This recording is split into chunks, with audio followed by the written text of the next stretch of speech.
I'd like to point out a quick and easy way to edit things on the program window in Adobe Premiere.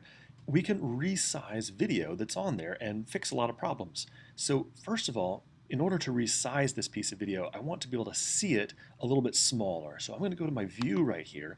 I'm going to change it to something really small, like let's say about 25%. Now I can see the video and I can see space around it. And that's important because the video has got edges, and if I do something like, let's say, scale it up, size it to be larger, then it might end up going past and filling some of those edges.